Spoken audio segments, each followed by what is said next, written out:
Hello.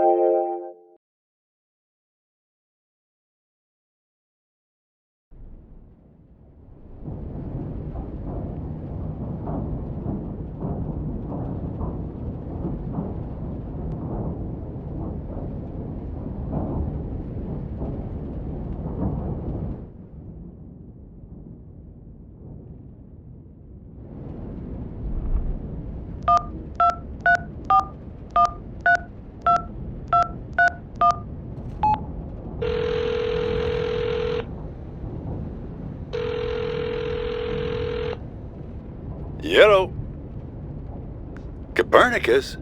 Is that you? Let me guess. You've gotten yourself into some kind of jam. Swinging by your toes over a tiger cage? Locked in a trunk? That doesn't sound like part of your dream. How'd you manage that?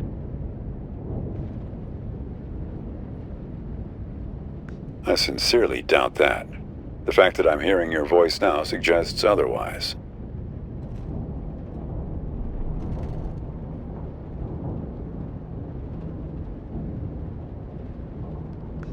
Don't mess with him, kid.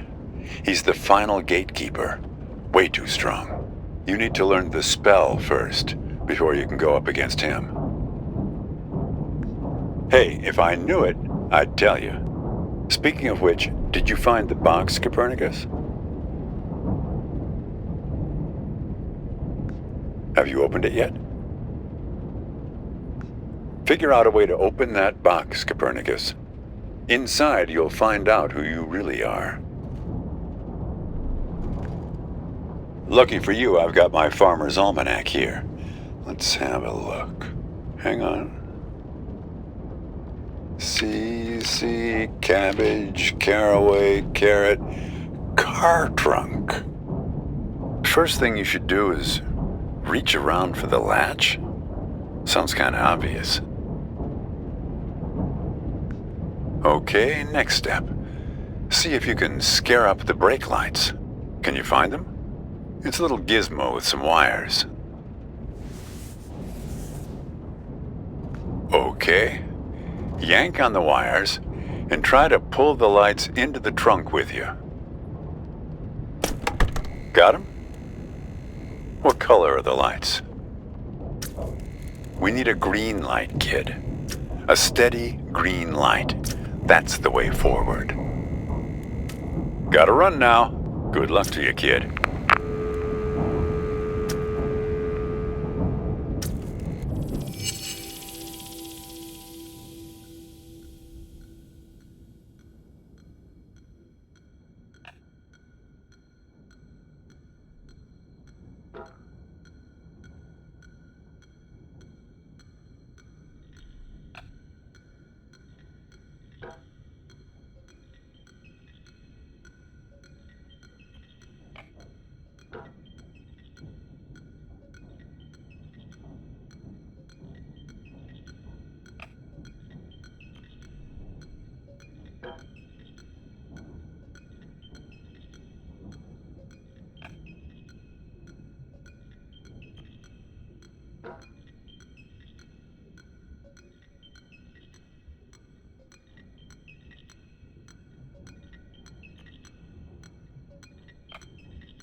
ما أدري شو تسوي بسيارتي، بس من خبرتي بهذا المكان راح تسح بعدين. English. آسف، ما أدري هاي مو صدق، بس أنا أشعر بيه كاني من صدق حجة سعر. كل شيء هنا إلها دلالة رمزية، السترن، الجير ولا القرن على الدشبول. حاسة حتى لو أحد إيدي من السترن السيارة من كيف تمشي عدل. إيه معود على كيفك، أريد أوقف.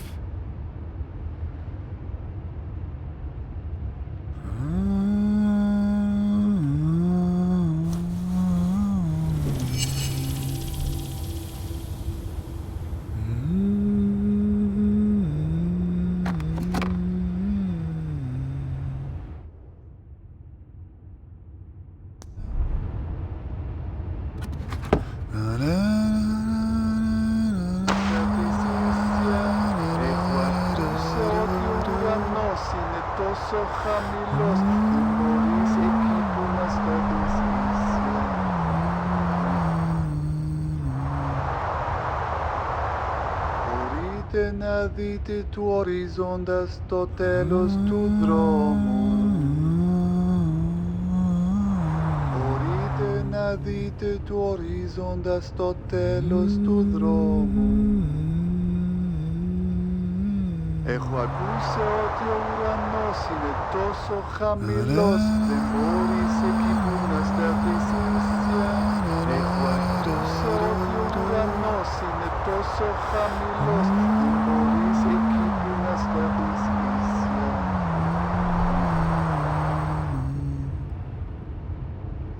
Porite nadite tu horizondas totelos tu dromur.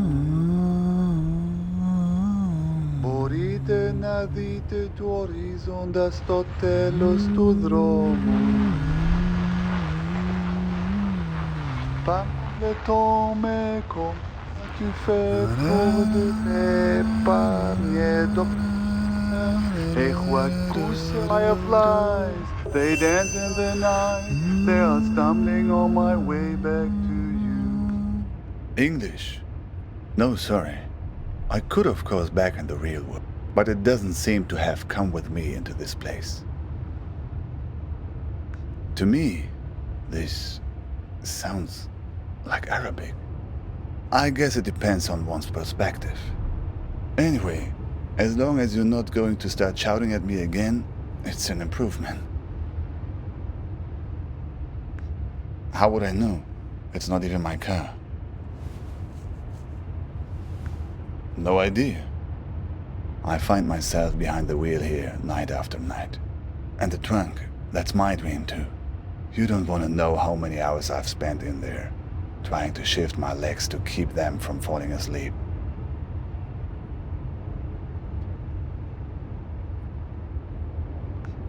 What do you mean? Whose guard? Yours?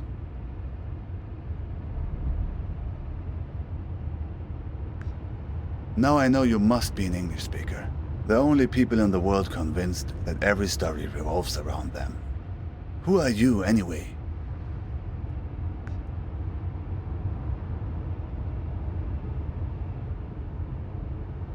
I'm not sure, actually.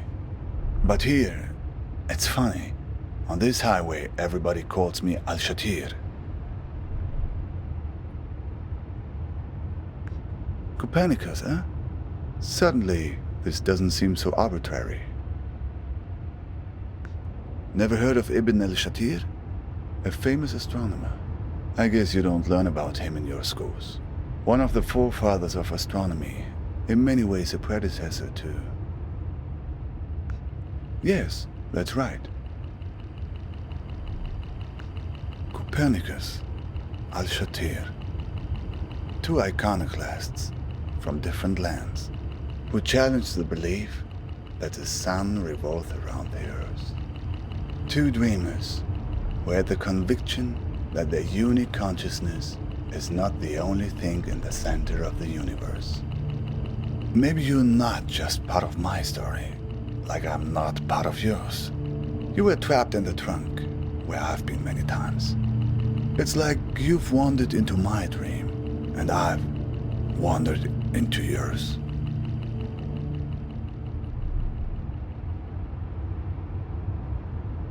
How should I know? Somehow the streams have crossed. Disturbance in space-time continuum.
Me?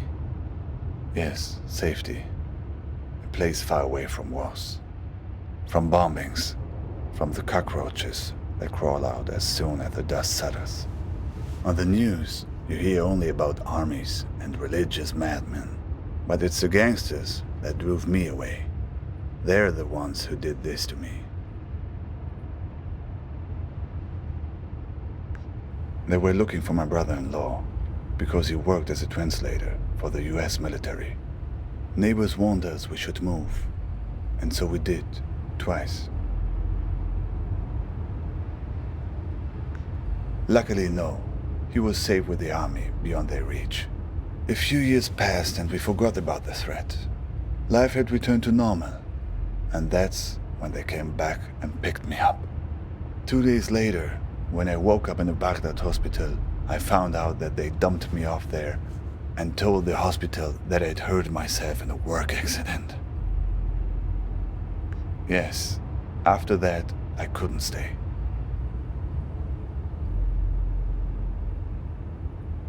The women in my family, my mother, my sisters, they were the only ones who knew. I was very close to the women in my family. They were the ones who were around all the times while I was recovering. The men, my father, my brothers, always working, always out of the house. I got on a plane to Istanbul, where my cousin lived. He took me to Izmir, where the smugglers are. They're easy to find. I bought a space on a vessel, headed to Mytilene, Greece, the closest harbor in Europe. Just a simple raft, but not as overcrowded as in some of the stories you hear. I was lucky, at least in the beginning. We couldn't leave for 5 days. Too many Greek army ships in the sea. Every morning, getting up at 3:30 to make a go of it. By the 5th day, I was so tired of waiting that I wasn't even scared to get on board any longer. Finally, impatience had overtaken fear.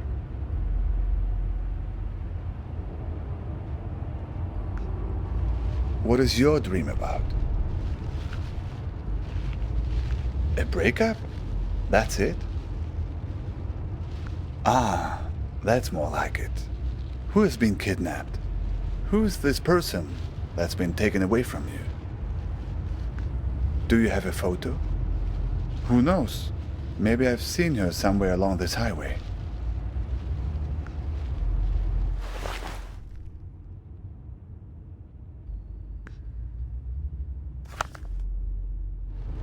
I know her.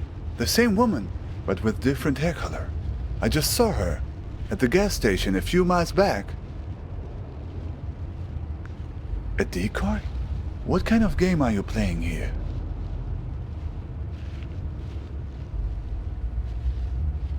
I'd say you're lucky nobody got hurt.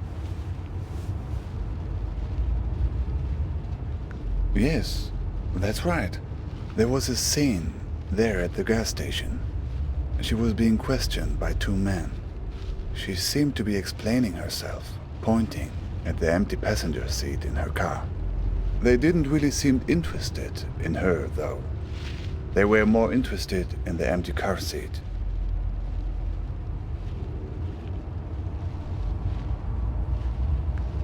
Not exactly. There was a lot of pointing at the passenger seat in her car and shrugging.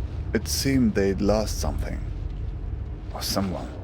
The leader, he seemed very unhappy. A guy in an orange vest.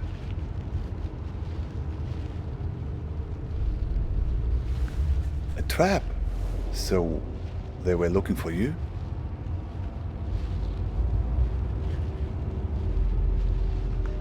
Sounds like getting in my dream. Getting in the trunk. May have saved your neck.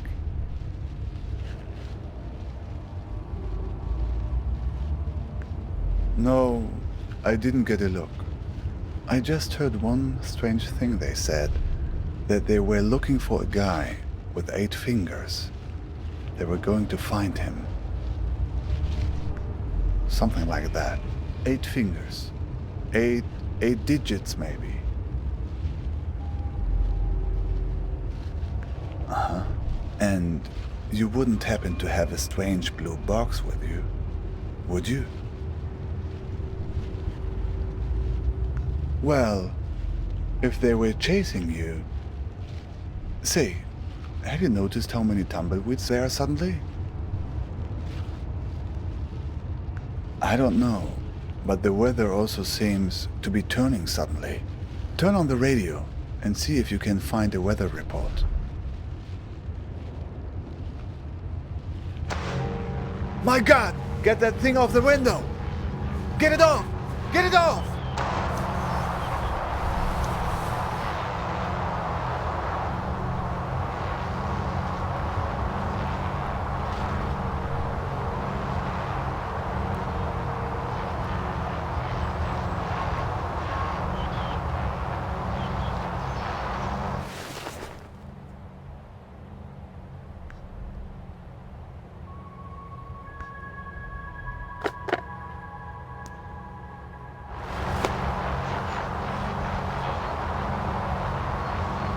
It seems to be changing the weather conditions.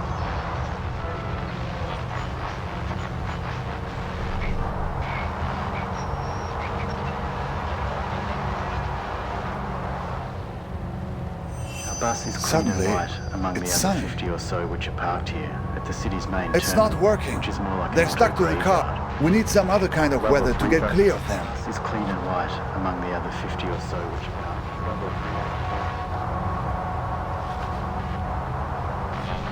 Finder Corporation first fiscal quarter conference call.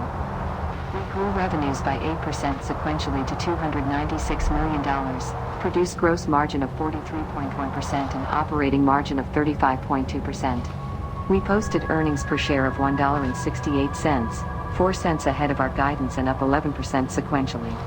And we generated exceptional operating cash flow totaling $398 million in the quarter. At a higher level, Scene Finder is ushering in an age of truly ubiquitous connectivity, enabling richer, smarter. Looks like tornado conditions now. Look, the tornado.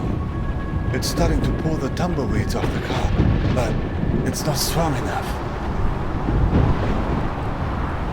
Warning, tornado. It worked. Wow. Good riddance.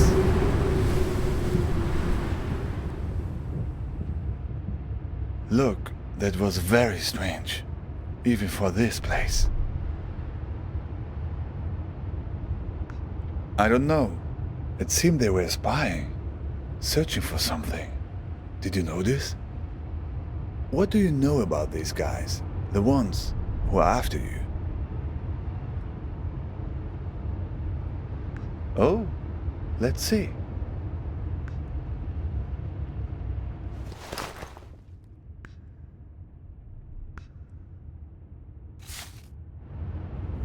Balkan tours?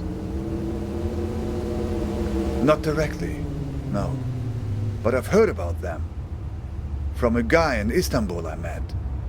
He had made it through to Europe, but then had come back to get his family. But that's another story. He had come across these Balkan tours on his way back from Serbia. He warned everyone about them who would listen. Apparently, they had a charitable program to help refugees, promising to help them.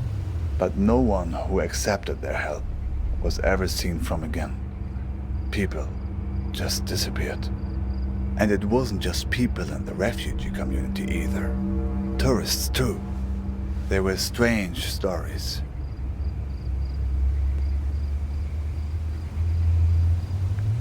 Did she mention anything about these Balkan tours to you? Yes, I guess merely the fact that you ever saw her again suggests otherwise. Still, it seems like a connection.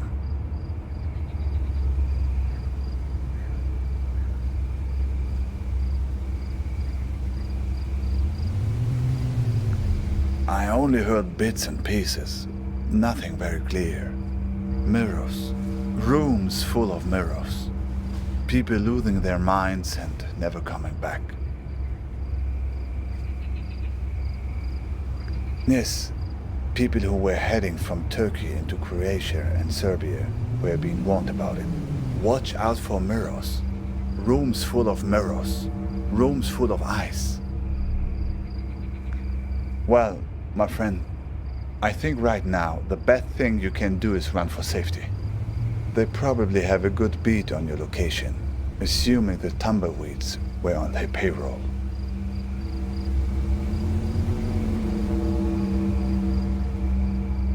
Honestly, I have no idea. Make no mistake, these guys are dangerous. Right. Where did you get the box? They must be worried about what's inside. Worried it will expose them, all the things they have done, to her and to all the other people they have hurt. I wish I knew. Even if I make it to my destination, I'm still not home. That's what it means to be an exile.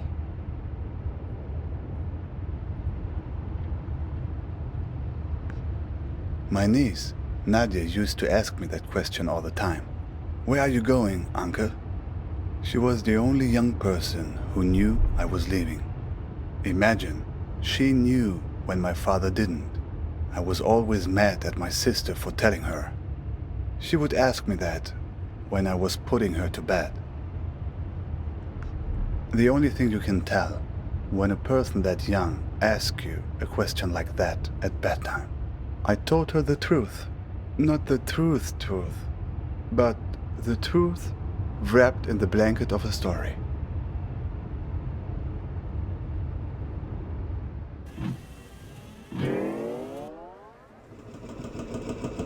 There's a place where the river Tigris runs through Baghdad. A place called the Two-Story Bridge. When I was a kid, I would go fishing there and look out at the water and wonder where it all led. As a child, I was told that the farthest place on the earth from Baghdad is a place called Fiji. I would train my eyes on the horizon and imagine that all the water led there, to the point where the sky met the earth. To my child's mind, Fiji was the place where the sky touches the earth. These people of Fiji, they must be very tolerant people to live in such a place where one has to stoop over at all times and can never stand up straight. Eventually, they resolved to leave and find a new home where the sky was farther from the earth, where the pandanus tree can grow high enough to be woven. So they left this land right under the sky, leaving behind those people so old and bent that they no longer cared to stand up straight.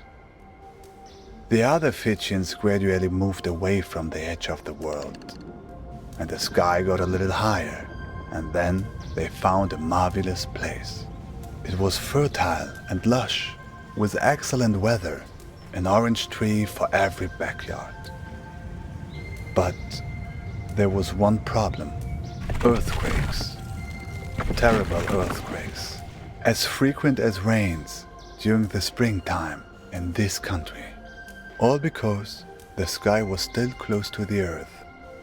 When there's thunder, it echoes off the roof of the sky and causes the ground to break. But the Fijians adjusted. They built their entire civilization out of rubber. Rubber houses with rubber beds that would sway during the quakes, with rubber restraints that would hold the sleeping Fijians tight while they dreamed.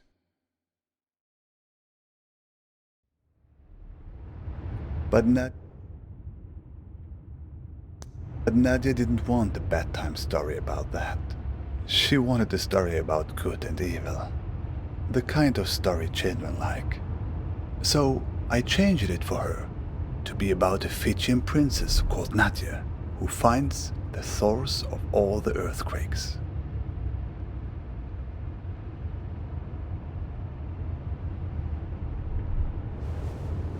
Yes, but it's a child's bedtime story. You can change the details as you go along. So, Nadia finds a dragon hiding under the earth. A dragon with a splinter in its toe, whose terrible roaring causes the earth to break. Nadia slays the dragon and saves the people by uttering a magic spell. Konothi se auton. Konothi se auton. It's actually Greek. Rolls right off the tongue, no?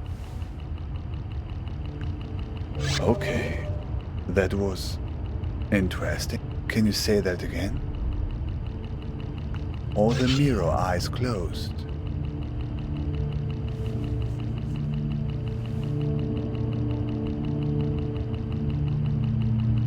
Seems like it. And look, that's not the spell's only power. The card. There's a phone number on it now.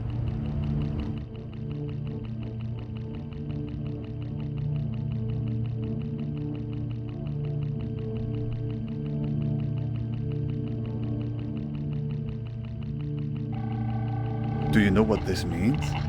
I think you're ready to make a certain phone call.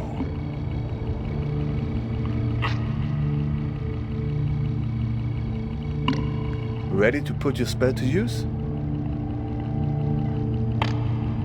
Good. Do you have a phone? Even better. So, here's the plan. You call them and tell them you want to sign up for a tour. Here's the thing. If they act like they're taking you on a tour, everything is good. But if they've figured you out, they'll try to distract you while they kidnap you. Take it from me. They tell you someone you care about is in danger. But don't believe it. If everything's fine, then everything's fine. But if someone you know is in danger, it's a trap.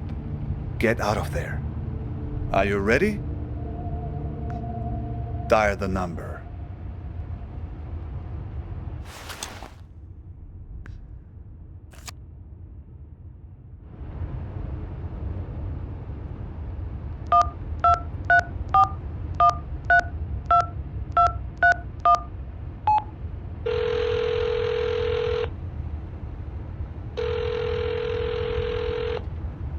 Yeah.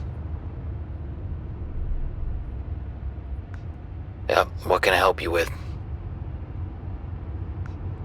That's a big park. You near the Argus gas station on Route 90? Alright, I'll pick you up in an hour.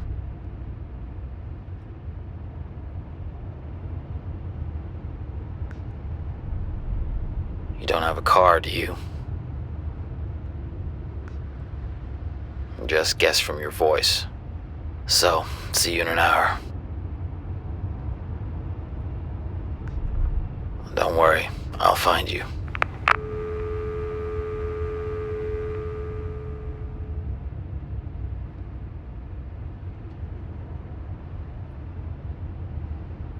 So, it worked then?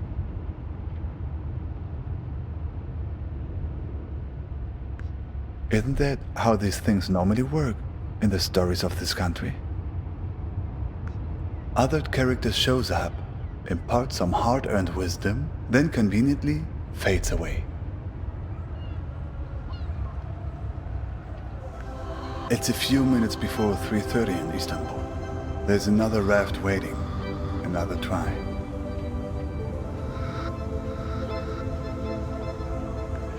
Thanks. To you too. I think you'll be fine. You have allies all along this road, even in the cars of enemies. I've left something for you.